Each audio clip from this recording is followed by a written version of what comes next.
Well, good morning and welcome to another episode of Adam's Angling Adventures. Mega excited to be out again, and we've got a real treat for you for this episode. Now, if you're new to the channel, don't forget to like and subscribe, and if you haven't seen the previous episodes we've done, be sure to go back and check them out. We've got big plans for this year and we've got lots of these penciled in, and I cannot wait to get out and show them to you. Now, we have got a real treat this episode. We are with what I would class as carp fishing royalty. A man that is responsible for engineering and designing one of the most iconic, or some of the most iconic shelters we have in this industry. It's Chris Manifold, and he's a little bit of a legend. Now, a lot of you won't know Chris. He's a very unassuming guy and keeps himself to himself, but believe you me, there's not much he doesn't know about carp fishing, and we are at his wonderful house down in the Devonshire countryside, and we're at his fish farm called Lana Springs. Now, behind me is actually Chris's lake in his back garden. I mean, look at this, it's absolutely beautiful. So this isn't the lake we're going to be fishing. Chris is going to take us down to the lake shortly, but I've only just got here, so I'm going to go and find out where Chris is. He's going to take us down to the lake, and over the next couple of days, I'm going to pick Chris's brains about all of the things he's designed, the fish farm here, his fishing, and just about anything else I can cram in while I'm here. So let's go and find Chris.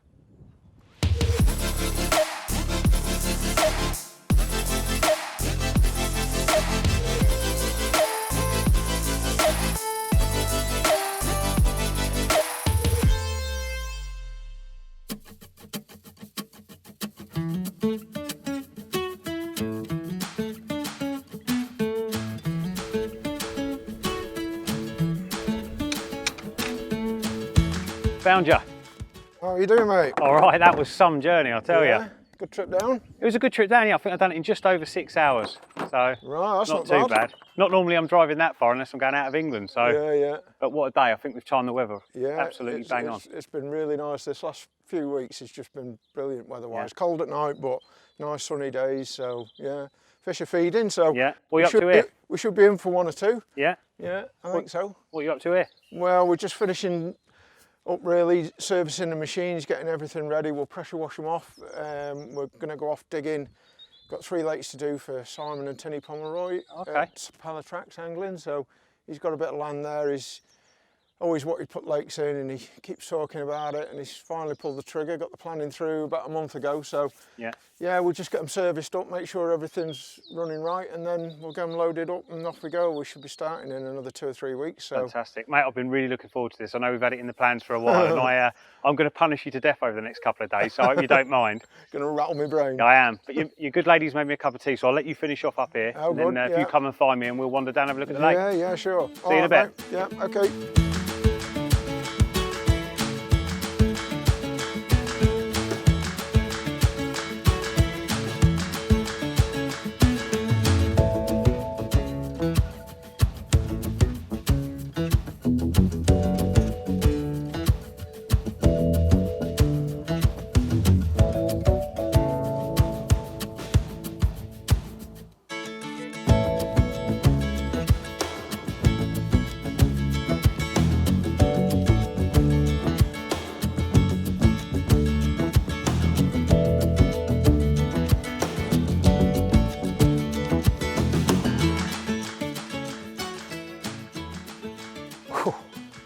Well, that is a surprise.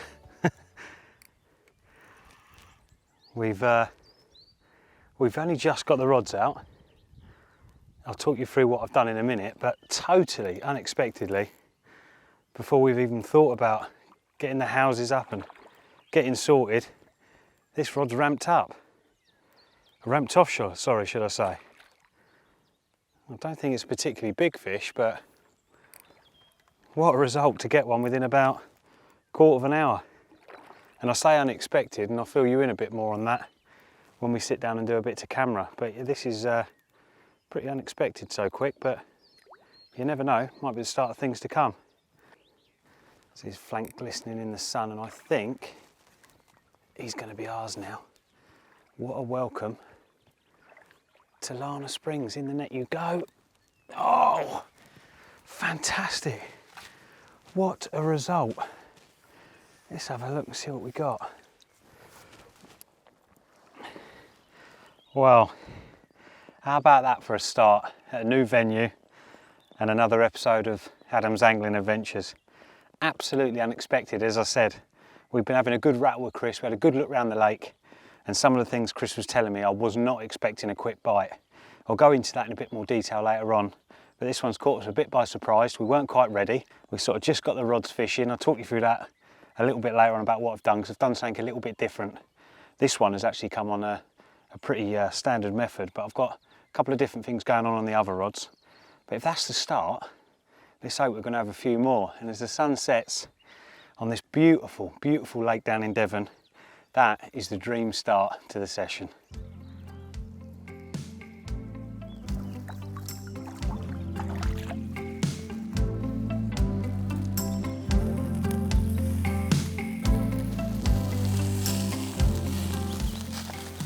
Well, that's the barbecue loaded, and I'll tell you what, that's been a long time coming. First barbecue of the year, and we couldn't have a better evening for it. Now, I hope you can hear me. I'm having to keep my voice down a little bit because all my rods are fishing really close in. Now, as I said before, that really was an unexpected start. Got here earlier, obviously had a good chat with Chris. He's brought us down to the lake and we've had a good walk round. And the first thing he said to us was just how little noise this lake hears. And by that, what he means is the fish are just so spooky because they don't ever have anybody walking around hardly. Chris has a handful of friends fishing here. He fishes here as and when he can, so they just don't see the traffic a normal carp lake would.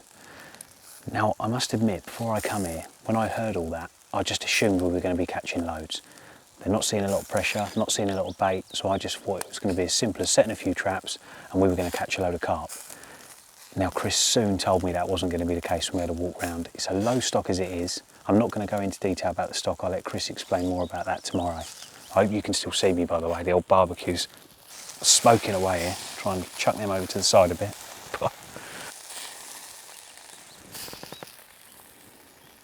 Also want to pick Chris's brains about obviously his engineering and some of the shelters that he's been involved in bringing to market, because that's the most interesting thing in my eyes.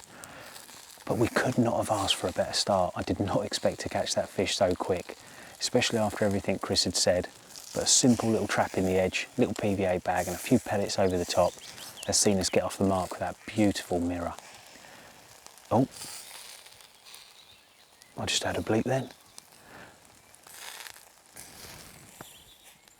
No, I think false alarm.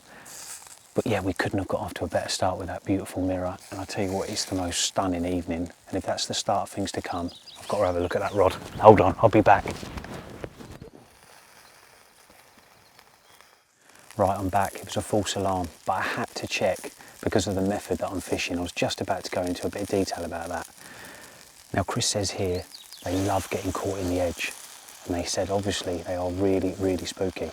So what I wanted to try and do was try and keep my line out of the water. So I'm using a method that I'm sure lots of you are familiar with, but some of you may not be. And that's the washing line method. And what that entails is the line is completely suspended out the water all the way to the spot. And then the line just goes back in again, right where you're fishing, mega slack, which means the fish can come in, move around, feed on the spot, and they're not going to hit any lines. So if they are spooky, like they are here, it really is the ultimate method. It's really simple to do. You can't do it on every lake, obviously. You've got to be adjacent to a bank or down a margin or something, or be able to reach it, because obviously I've got gas here in this occasion. So if I was fishing right the way over to a far margin, obviously I could have gas on the rod while I went over there. But 9 times out of 10, if you're on your own, you can only do it at a short distance. And like I say, the bank is adjacent to you. And it is here, so all we've done is we've cast over onto the bank with a bare lead, gone round there, used a bait scoop to put the bait out. So we've just shoveled it out about 2 or 3 feet from the reeds, dropped it in. I've got one of the line clips on a storm pole. I've just clipped it into there, put a small piece of reed in to trap it, and then tightened up the clutch back of the swim, which means that line is dead straight all the way to the spot. And when you get a bite, it just pulls out the clip and you get a massive drop back. So you've got to use a real heavy indicator. Like I say, jack them clutches right up and you'll get a savage drop back, and then you just wind, and touch wood, you're into a fish. Now, we didn't actually catch on one of them. I've got 2 fish fishing that method, but the other rod I've just got up the bank here is just simply underarmed with a little PVA bag of pellet, and that's the one that's done us a bite. So if that's the start, who knows what we're going to catch. We've got a couple of nights ahead of us. Fingers crossed we can get in amongst some of Chris's bigger residents as well, because believe it or not, that was one of Chris's smaller fish. But I won't tell you any more about them. I'll let Chris do that. I'm going to tend to this barbecue because I don't want Gaz the cameraman having a go at me for burning his dinner. But yeah, the dream start, and what a way to get this Angling Adventures off and running. Hopefully we'll see you in the morning with another one of these Lana Springs gems.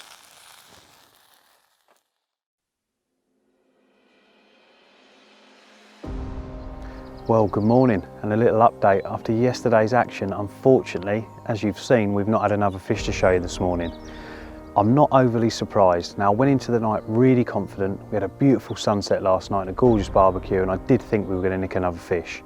But it got to about midnight last night and it dropped off really cold. And we actually woke up this morning to a really hard frost. Not normally ideal conditions for catching carp. But I'm having a little bit of a rejig now. The sun's up in the sky. Don't be fooled by it though. It's still quite chilly, which is why I'm pretty wrapped up still. But we've got a new wind. I believe it's a bit of a northwesterly. So we've got it coming down our end. So I'm reluctant to move completely because Chris has said that they can jog on the wind sometimes. It's not a bitterly cold wind, so I'm pretty confident we could potentially have a few fish move down here. But I'm going to redo one of the rods and I'm going to fish the complete opposite bank that's getting all this lovely sunshine today. Now it's a bit of a chuck. It's probably about, I don't know, 75, 80 yards or something. So I'm going to get it over onto the far bank and then we're going to go around and we're going to fit it up with that washing line method again. Try and maximise our chances, keep that line completely out of the water so that any fish that do jog down on this wind are not going to be thinking there's any danger there, hopefully feed on the spot and hopefully we can catch another carp. Let's get it out. Right, hopefully we can get this first time. We don't want to be landing short and spooking anything. Oh, no. No.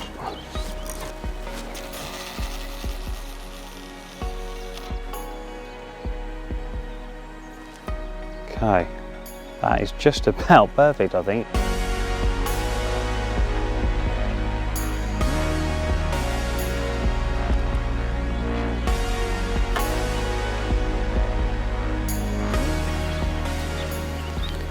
Just going to go in front of this tree here. That's perfect. Drop that down. You can actually feel it down as well, which is really nice, and that's gone down pretty firm. Just make sure that's completely out of the water. Yep, that line is. Clip the bobbin on. And there's another chance in position. Feeling good about that. As soon as I got round that corner, it feels a lot warmer over that side, so fingers crossed we can nail another fish. But I'm going to stick the kettle on now, make Gaz a cup of tea, make myself a coffee, and in about an hour or so Chris is going to join us and he's going to tell us a bit more about the fish farm here and obviously this beautiful lake that he's got in his grounds. So we'll see you in a bit.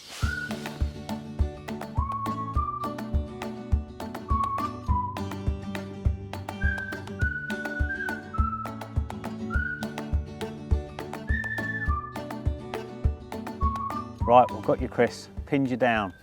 Thanks very much for doing this. Yeah, no problem. And I really appreciate having us down. It's been a real treat so far, although we've only had one carp. It's looking good for a couple more, I reckon. Yeah, I think going into this evening, looks like we could certainly have one or two apiece. It's hard to say, you know, it can just switch on all of a sudden and you have 2 or 3 fish in quick succession and then it goes quiet again. But cold nights, you know, really knock it on the head a little bit. Yeah. It's not a massively deep lake, so it does sort of respond to temperature changes quite quickly, you know, whereas deeper lakes tend not to be affected quite so much. But yeah, it's looking good. We've seen a couple of fish roll today, so we know they're about. Exactly that. Well, I've been a bit anal and I've done myself a little list here of questions I'd like to ask you because I'd be kicking myself if I went home and didn't ask you certain things. Okay. I'll start off with just talking about the fish farm itself and obviously the lake. How was somebody from originally from Cheshire ended up right down here in Devon with his own fish farm and his own fishing lake? Is this like a vision from very early or something that just come about by accident? Yeah, I mean, from a young child, I remember when I was fishing as a kid, you know, I always thought, wouldn't it be really good if I could like have my own business within fishing somewhere? I didn't know what I wanted to do, but you know, I used to make my own rods and make my own tackle. We used to make our own bite alarms and things. So, you know, I always sort of thought it'd be really good to do, but never for a minute thought it'd really happen. Yeah. You know, so yeah, it's bizarre how it's come around really, and really coming onto the farm, buying a place like this was really a dream just to have my own lake. I'd been running fisheries for other people. Yeah.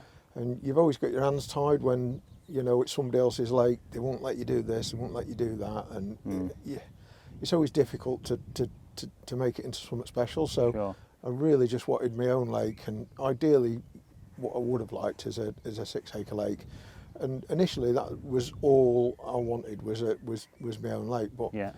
when we were looking at properties and what have you, we found down in Devon that you could buy reasonably big places, you know, with lots of land for a lot less money you could buy in Cheshire. Unless you'd got £1 million, you weren't doing anything in Cheshire. Yeah. So we sort of kept looking, but Yeah. it just wasn't happening up there. We kept seeing places down here, and it was like, but it's the other end of the country. How the hell can we run Aqua and have somewhere down there? It just wasn't going to happen. So, you know, in the end, it was Aqua, let it go, move down here, and you know, we can sort of live the dream almost. Yeah. I did have this thing in the back of my head that it'd be really nice if we could be fish farming at some point, but never thought again that was going to be possible. But with 54 acres, we'd got the space down here to do the lake that I wanted, plus, you know, do the fish farming as well. So did it something you had an interest in, like fish farming? Yeah, general? I mean, I'd always kept fish. I'd always been, you know, interested in fish. We'd had tanks in the house. I'd have carp in tanks in the house, and then pond in a garden, and one thing and another. And then I started running fisheries. We've got a stock pond there, and you know,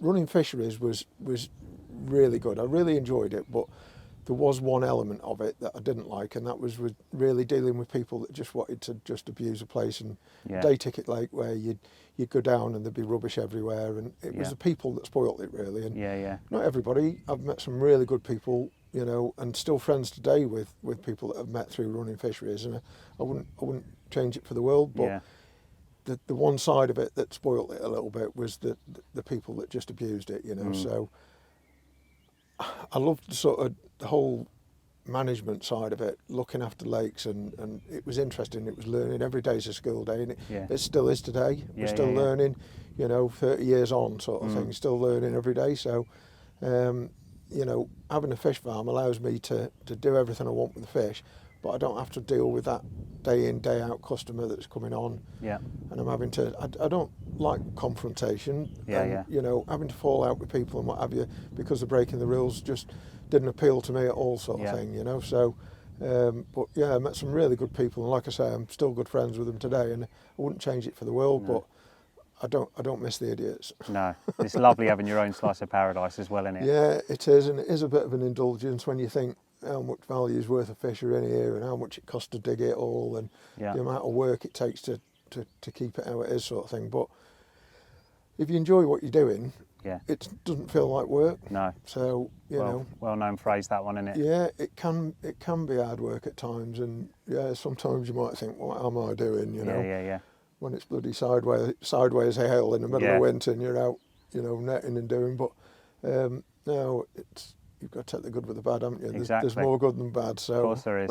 So on that, obviously we're sat down at the fishing lake now. I know you've got, how many lakes in total on the complex? Well, there's 20 lakes on site. Some of them are only small, like quarter of an acre, but the bigger fish farm ponds are about an acre to an acre and a half each. And what about the main lake where we are here? What size is it? This is probably 2 3/4 to 3 acres. So initially the plan was for it to be 3 to 3.5 acres, but took us 6 weeks to dig. I got my dad running the bulldozer, I was on the swing shovel. My eldest son David was running the dumper back into and the vibrating roller. Right. And we were on it 6 weeks. We had a little break for 2 weeks when we had some bad weather come in. And the weather was looking like it was going to turn really bad. We were getting to the end of the sort of season where we could do it. It was getting into autumn, and we decided we either finish it off and have a lake 2 3/4 acres, or we carry on, push for the 3.5, and we could have just ended up in a world of pain with weather. And it had sat all winter not finished. Then had to go back in the next spring to finish it off. So we buttoned it up and kept it at the 2 3/4 to 3. But I've always thought I'd like to dig out the extra bit and put another half acre on it at least, you know. It's like anything, isn't it? We spoke earlier on, even when you join a syndicate, it all looks huge when you turn up. That's right. You fish it for a couple of months, it gets smaller and smaller. It soon shrinks, that's right. And the farm just looked huge. I mean, I'm no stranger to the farming side of things. I was brought up on a farm. My nan and granddad had a farm, and, you know, I'd got loads of space there. And but when you first come and it's 54 acres, it was like, God, you know, there's another field and another field and another field. But it does shrink over time, you know. So it's like a proper boys' playground here as well, though, isn't it? As you come never through. have too much. No, there's stuff going on everywhere, isn't there? Oh, like when yeah, you're walking around. Yeah. But what about stock-wise? What we got in here in total now? Yeah, well, there's 60 fish in. They're generally between low 20s up to upper 30s. Yeah. There is 3 smaller fish that we put in last October, so that would be one of the fish you had. Well, yeah. How's your luck? Unfortunately, you had the smallest fish in the lake, probably, but that's the way it goes, isn't it? Of course it is. So hopefully we'll have a couple of big. Hopefully, I'll have one end of the spectrum and then the other end of the spectrum. That's right. Yeah. For 38 tonight. Yeah, that's right. Yeah, I'd like to see that one on the bank. I must admit.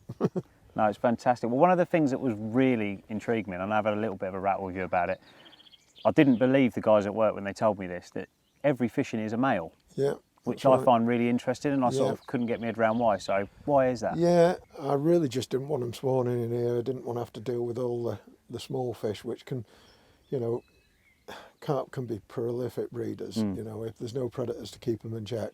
And, you know, you run the risk of having thousands of little carp that then just consume all the food and it just holds the bigger fish back. So then you've got to be constantly netting it and removing small fish. It's just a lot more work. It's a lot harder to manage if you've got males and females in. Sure. Obviously, you can have predators in, you can have perch and pike and so on, you know, to basically keep everything in check. But that's just more fish in the lake. So by having just males, basically everything that's in the lake food-wise is available to them. Yeah. And without the risk of running into problems with like overpopulation, so overstocking. It's just, to me, I don't like really big gutty fish, and you can get that with females, obviously, especially when they're in a rich environment. So, you know, I'm not saying it, I do like deep fish. I do like deep, you know, good frame fish, but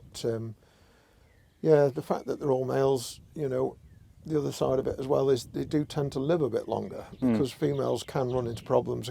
Every year they run the risk of becoming spawn bound or having problems during spawning. So males generally tend to be, you know, perhaps a little bit slower growing initially, but, you know, in the long run they can actually be the bigger fish. I mean, just a few years ago the 3 biggest fish in the country were all males. That's so, right, yeah. You know, they can be really big, and, you know, 38's nothing to sniff at, is it? No, definitely not. You know, and that fish is only probably 9 years old now, so, you know. I suppose for a records point of view, it's quite nice to be able to keep track of everything, because nothing really fluctuates either. So year on year, things are just putting a gradual weight on and holding the weight. That's right, they don't yo-yo in weight. You know, and you tend to think males are going to be sort of long and lean and what have you, but hopefully we'll see a few a bit later on, and you'll see what they look like. You know, they're just nice, well-proportioned fish, you know, so...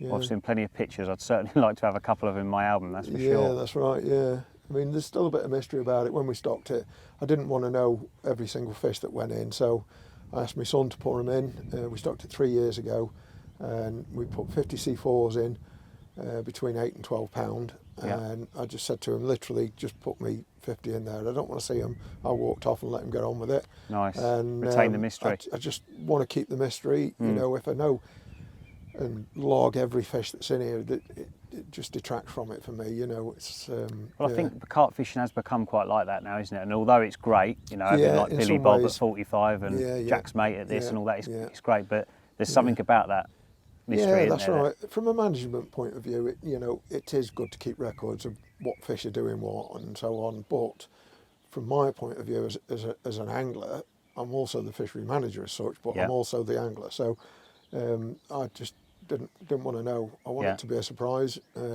We have got pictures of some of the fish in here, but not everything. So there is still some mystery with it, you know. So long term wise, let's fast forward 10 years. What would you like it to be in 10 years' time? No real target. You know, obviously, you want big fish, but I just want some variety of nice fish as well. So a bit of everything. So we've got some cracking commons in here. There's some lightly scaled mirrors.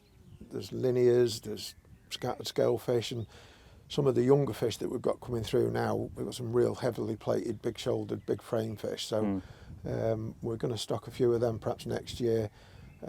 Maybe bring the stocking density up to about 90 fish, I think is probably about right for the lake as a max. So we're running at 60 at the minute, so there's room for a few more. Yeah. And then you also keep a little bit of variety in size, so it's when the alarm sounds, it's not a definite that it's a monster. It could be a smaller one. So yeah, I don't know. It just, you know, it is gets what it your is heart almost. pumping a bit. You don't know if it's a big one, you don't know if it's a little, and it you know.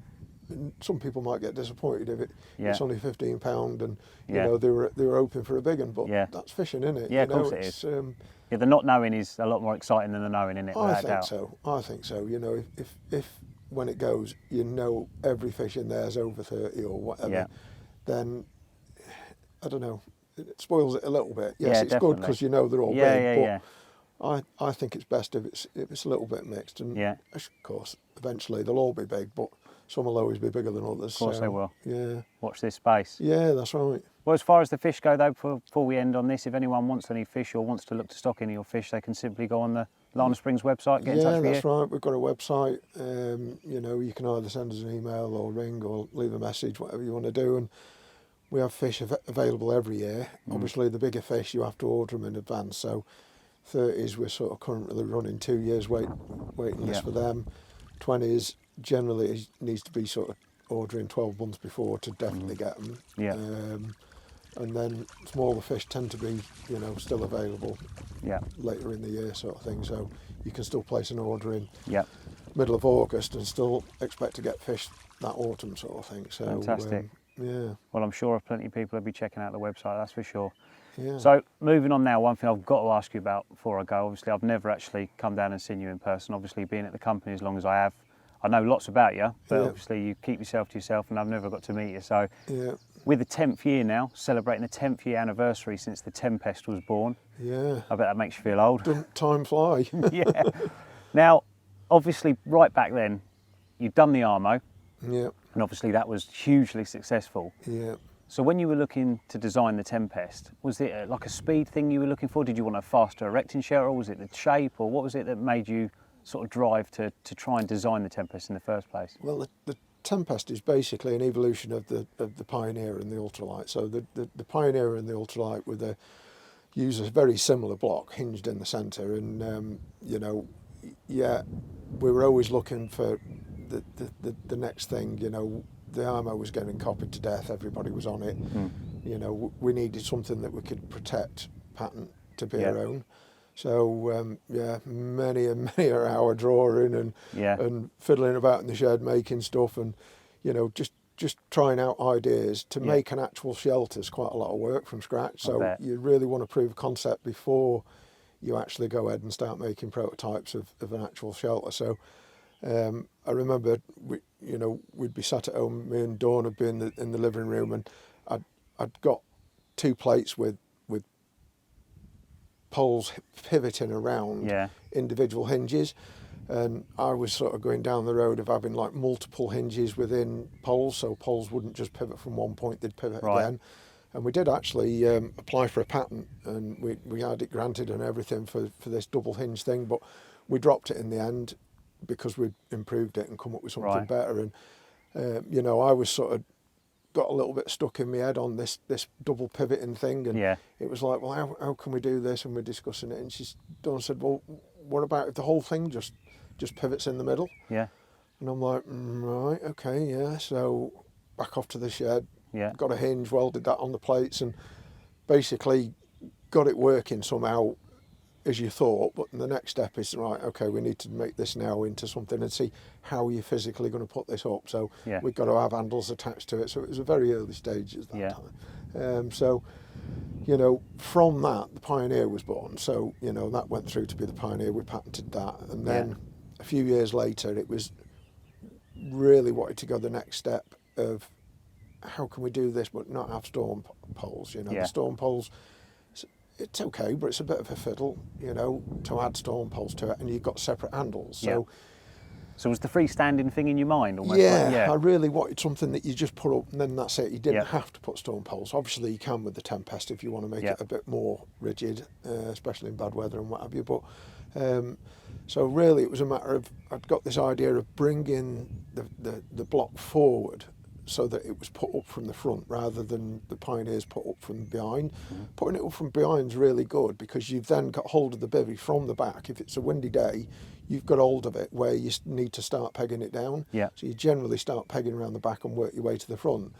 But the advantage of not having to put storm rods in and stuff was so great that it worked really with the Tempest and putting it up from the front. So yeah, I mean it really went pretty well as far as prototyping goes. I made one prototype and I was really happy with it from the off. You know, by this time I'd been making bivvies for a long time, and you know, after a while you get pretty good at nailing it first time sort of thing. And it doesn't always work like that. You know, I've thrown a lot in the bin. Do you remember that moment when you first put the Tempest up and went, there it is, that is it? Yeah, I did it in the top barn here up by the road.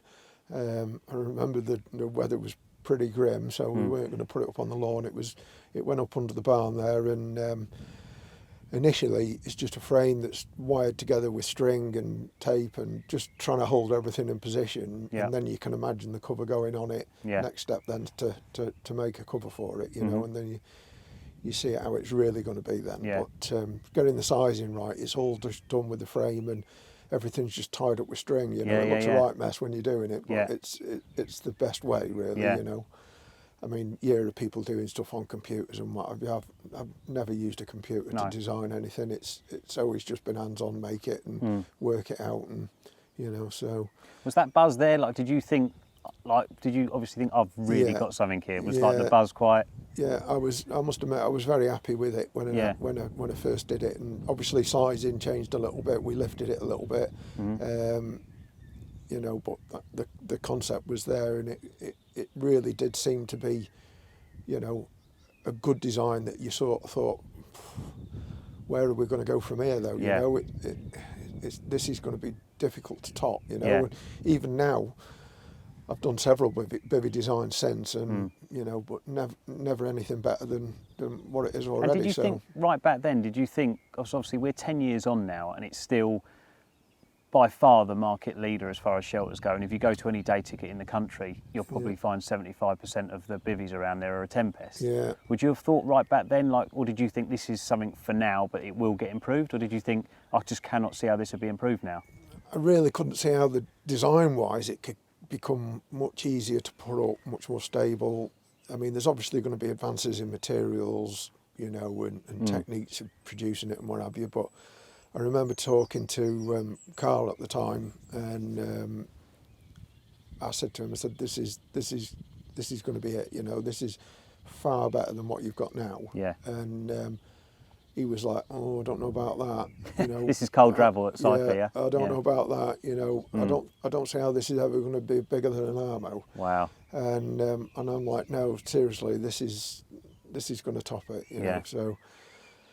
But yeah, I mean, it stood the test of time, hasn't it? So 10 years on, and now even now we're making them in big size. Like, I don't know if you've had a glance at the 200 size. Obviously, that's right. testament to the design. It is scalable. You know, you can have bigger shelters, and you could go bigger again because you can still have it reasonably low enough to put up. Yeah. Because it can be sort of spread out wide, and then as you put it up, you know, the height comes as you pull the sides in. So you wouldn't ever be able to put it up at full height. You know, like a real big version of it would just be impossible to reach to do it. But yeah, I've looked at several ways of you know, changing the block and trying to improve it and stuff. But you know, if it ain't broke, don't fix it, sort of thing. You couldn't get a bigger example of that, could you? Than with that Tempest design, it ain't broke, don't fix it. Yeah, that's right.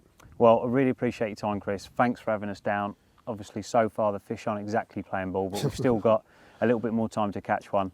But really appreciate you taking the time to talk to us. It's been really fascinating. Yeah, no problem, mate. Let's go and catch a carp, shall we? Yeah, let's see if we can sneak one out this evening.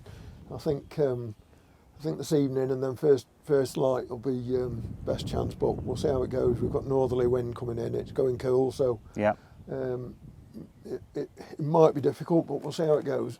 Yeah, well, I've had one. I'd like to see you have one now. So let's see how it goes. Yeah, all right. Cheers.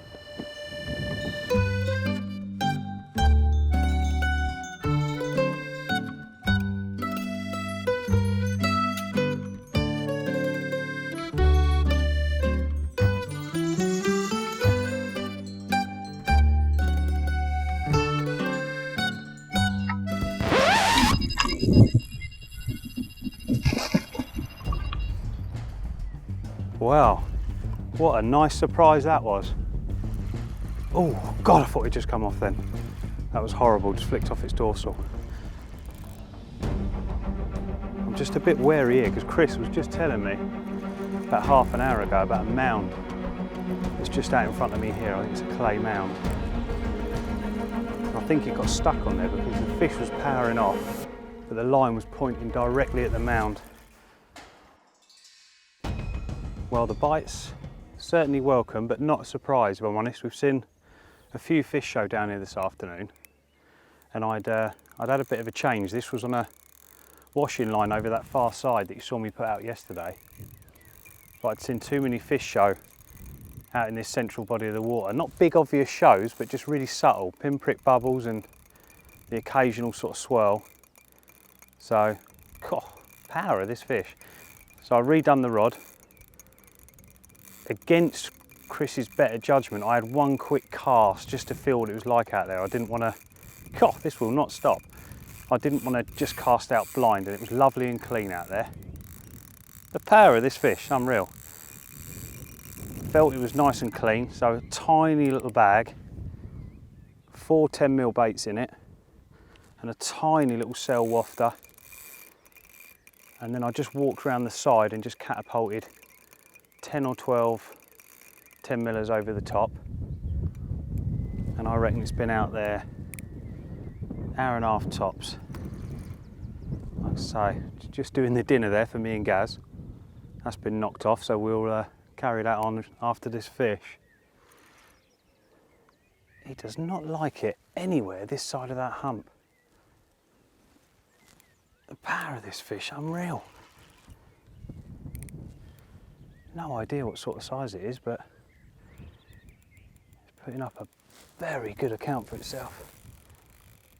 Oh, there he goes again, head shaking, horrible fight. Oh, there he was on the surface. Oh my God, it's so erratic, it's horrible. Oh, see that nod in there, crikey. Just like to have a look at you, mate, that's all. So he's decided to have a trip down this margin now.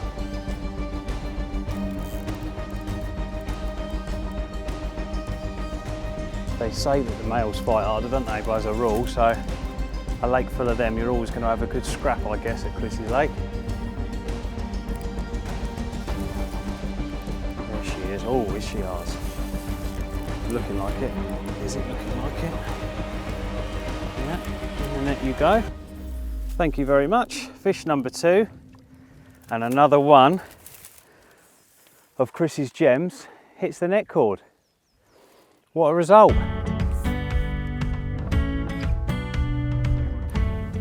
So let's get this rod back out where hopefully there'll be another one.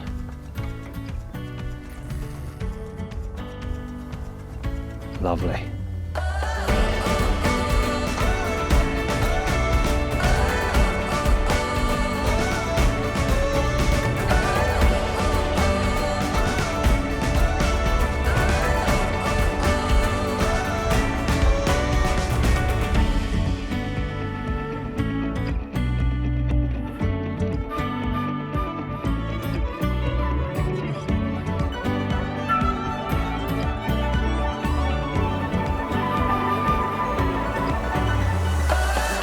How about that for the perfect way to end what's been a fantastic day down here at Lana Springs.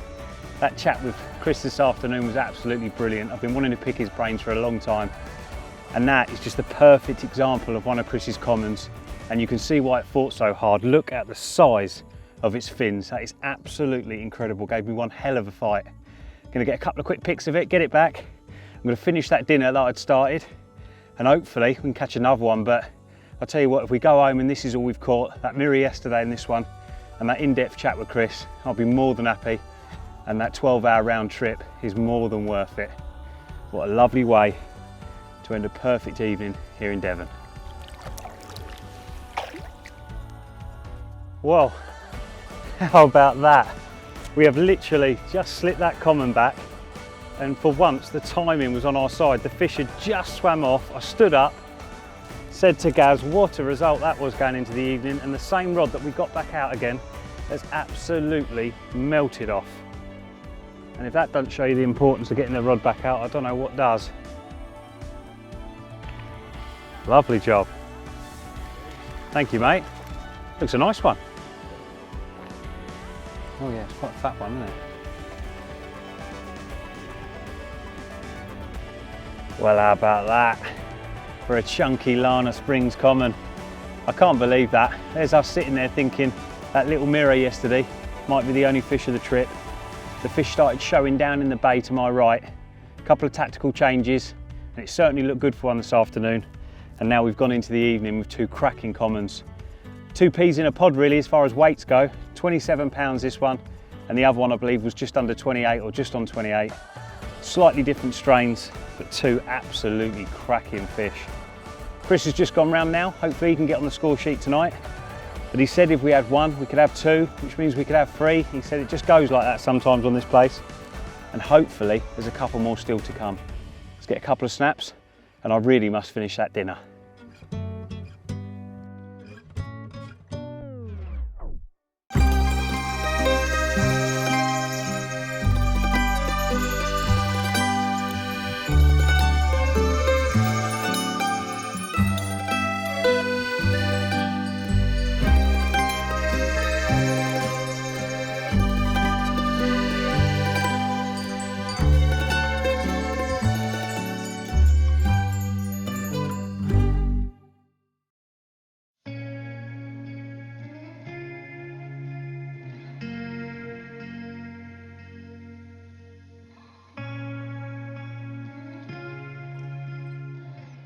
Well, good morning, and a little update for you. And as you can see, I'm wrapped up like an Eskimo because we've got a change in conditions this morning. I suppose from about 2 o'clock last night it started raining, and the wind's gone quite a strong northeasterly. So as you can imagine, it's not the warmest. Now we are on the back of it here, so if anything, we're probably in the best place as far as keeping ourselves warm. Whether or not the fish will trundle down on that wind in numbers, we're not sure. One thing is for sure, at least one has, because we've got some good news. Chris is off the mark. He's had one this morning. I don't know what time it was now. I think it was about 10 o'clock. His right hand rod in his swimmer's ripped off, and he's had a beautiful little mirror. Nice to get Chris off the mark. I think he was itching to catch one last night. Now, it wasn't one of the biggest residents. It was one of Chris's smaller mirrors, so we've still got that big one to go for, the old super hog. But that wasn't the only incident of the morning. I've had a bit of a nightmare. I've gone for a swim, and I don't mean with a lie low and a lovely cocktail. I've had to chase my rod. So that rod that I was fishing the washing line on the far side, sitting there minding its own business. I was doing a bit of work in the bivvy actually, just trying to catch up on a few emails. A couple of bleeps, and I've seen the rod getting ripped off the rest. Now obviously on the washing line, always fish quite a tight clutch because the fish naturally swim away from you. You get a big drop back, gain the line back up, pick into it, and then you can adjust the clutch accordingly. So tight clutch, it's just ripping off the rest. I'm thinking, what's going on here? And I cannot get to it in time, and it is just javelined off of the rod rest. I had a split second to look at it, and all I could see was my little cork handle bobbed up under the water about 3 inches, and then it started going off like a race car. I didn't really know what to do. Obviously I don't want to lose my rod and reel. I didn't want Chris to have a rod and reel going around in the lake, so I've just jumped in like an idiot. Luckily it's not too deep here, so it's probably only gone up to, I don't know, just above my knees, but I was prepared for it to be really deep, so I've jumped in and obviously hit the silt abruptly, or the clay in the close here, and I soon realised it was absolutely nothing to do with the carp. What had happened, two geese had been sort of fighting on the far bank, sort of worked this out afterwards obviously, and one of them's lassoed itself and obviously charged off, which is why I've got the brutal javelin, because obviously it hasn't come towards me, it's gone away from me. So the goose is sort of powering up the lake. Gaz has come rushing out the bivvy, thinking I'm in obviously, and I'm looking back at him absolutely soaked, sort of not knowing what to do. Played the goose for about 5-10 minutes like you do, thinking please don't snap the line. I didn't want to leave the goose with anything trailing. It went over onto the far bank. Gaz tried to run round and catch it, then it went back in the water again, and by pure luck, and I've had this a couple of times actually over the years, it just come free. I think it literally just lassoed itself, and somehow it managed to get off. So no harm done. The goose has gone off happy. A bit of a mangled rig, but obviously I was absolutely soaked to the skin, so Thank goodness I had spare clothes, and if ever there was an advert for taking spare gear, today was it. Northeasterly wind hitting me soaking wet with lake water was not the one this morning. But we're all set up now. Got the rods back out on the spot. Like I say, the conditions aren't exactly favourable, but we're going to stay confident. I've moved one rod. I had one rod really short, which is the rod that I actually had the fish on the first night. But I was fishing it so close and we got all the cameras around and lots of noise going on that I've pulled that one in, taken it a bit further down the bank, and I'm fishing a sort of bay just in front where Gaz is pitched up. Actually, obviously Gaz isn't fishing, but there's a rod there now, so hopefully he doesn't jump out and grab it in the night if I have a run on it, because we're still chasing that big one. But yeah, we're going to sit back now. We've got a few little bits to do camera-wise. But live in hope, and hopefully myself or Chris can bang one of Chris's big uns before the trip's out. But yeah, an eventful morning. Not exactly what we were after, but it's all good fun. I'm going to put the kettle on now, and hopefully we'll see you soon with another carp.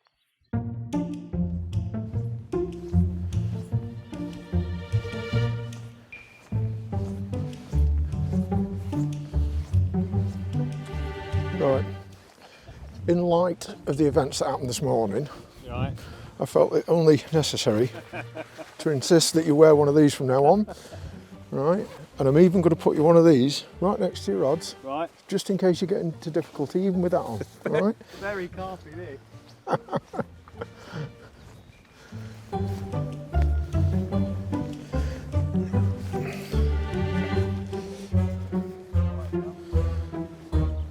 There you go, all sorted. It doesn't even fit. It's good enough. Get it a fish now and play a carp. It'll be brilliant. Oh, go test it out. Yeah. Brilliant.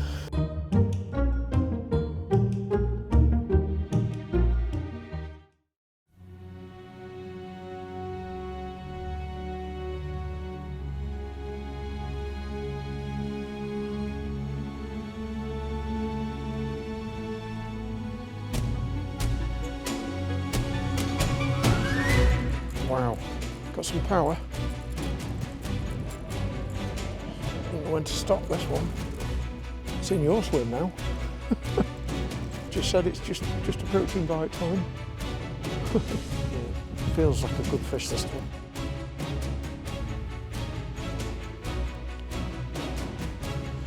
I don't think this is done by a long shot yet. There's nothing like that feeling of playing a fish, is there? I don't know what it is. It's just, Yeah. you get totally engrossed in it, don't you? You know, my knees still tremble now, and I've been fishing for all my life, you know, and I still get that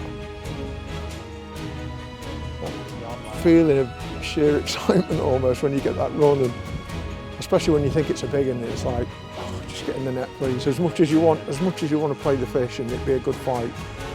Yeah, there you go, spot on. Whew. Well, we was just saying it was getting towards bite time. It was this time yesterday. I'd had a couple of commons, and I was just about to put this rod out again with a fresh bit of paste round, and off it went. 26.4, beautiful.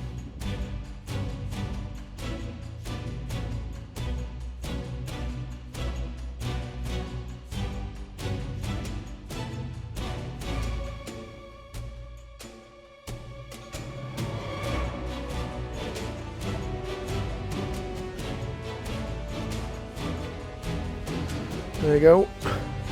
I forgot I'd put these little chaps in. I just can't imagine what that's going to be like when it's £35. A little ball of paste wrapped around the lead, something you don't see a lot of people doing these days, but very effective. Just 20 minutes after that little common, grace the net, and away again. 19.5, so just shy of the £20 mark, but absolutely romped off. Well, as the sun disappears for the last time on our trip here down at Lana Springs, it's time to sit back, put the kettle on and reflect on what's been a fantastic afternoon. Obviously Chris has had all the fish, that wind really has pushed them all down there, but when you're the king of the castle, surely you should get the spoils, so we're not going to begrudge him that. We've got one more night to try and catch one of Chris's larger residents. Obviously Chris has had some fantastic fish today, but they're all his smaller ones, well, barring that lovely £26 mirror that he had. So hopefully going into tonight, one of us can finish off with a carp in the morning. Fingers crossed it's one of the bigger ones, but if it's not, we've had an amazing time down here. Chris has been fantastic company, and I cannot wait to come back sometime in the future. So for now, it's kettle on, fingers crossed, and hopefully we'll see you in the morning with a big fat carp.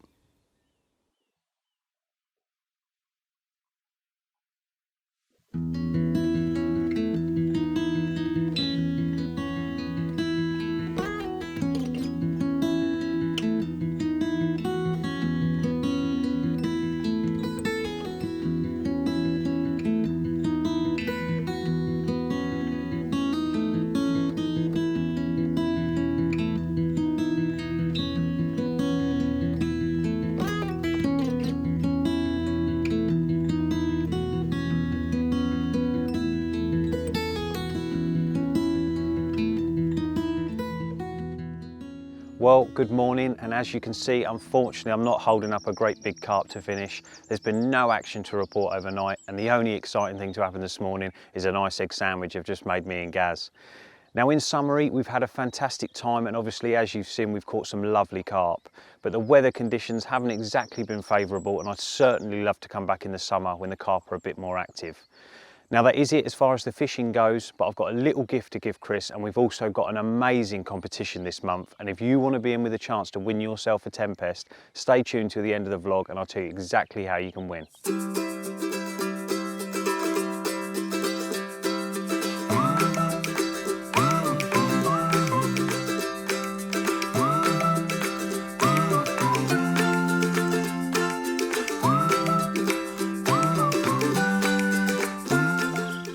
That's it, Chris. The game is up. All wrapped up. All wrapped up. Shame we couldn't finish off with a fish this morning. Yeah, I was quite hopeful this morning. I mean, it was cloudy first thing, wasn't it? But once the sun came out, it sort of just changed. It just looked like it was going to do one, but it's not happened as yet. So well, when I brought that last rod in, I thought it's one of those. It feels like if you had another couple of hours, I think we'd have caught one. But yeah, that's right. Yeah. We've had an amazing time. Really appreciate it. And understand. Love to come back in the summer when they're a bit more active, maybe. Yeah. The weather's been a bit up and down on it. We've had some sort of cold nights and easterlies, northeasterly wind. So yeah, it always knocks it off a bit. You can see the water's gone clear. You know, the colour's dropped out of it, so they're not feeding quite as much as they perhaps would normally be. But you know, we've done bad. We've had, what, 7 fish between us? Done very well, mate. Yeah. A couple of nice commons. You had those nice mirrors yesterday. It'd have been nice to have one of the big ones, so, you know, because there's some beautiful 30-pounders in here, like. So. It leaves something for next time, doesn't it? Well, that's right. What I have got you here is a silly little gift from us. All right. Say thanks for having us down, and obviously in thanks for the old life raft yesterday. And that is a limited edition. We've only had a few of these made up. That's an Adams Angling Adventures mug. All right. Thanks very much. That's all right. So every time you have a brewing that, you can remember our little get together. Yeah. All right. Yeah. Thanks very much. All right. Nice one, mate. Cheers, I'm going to get packed off, get off, and hopefully we'll come back and have another go. Yeah. Sure. You come back in the summer when it's a bit warmer and get a bit more active, and Nice one. Well, good luck for the rest of the afternoon. All right. Cheers, Chris. Cheers. I'll see you again.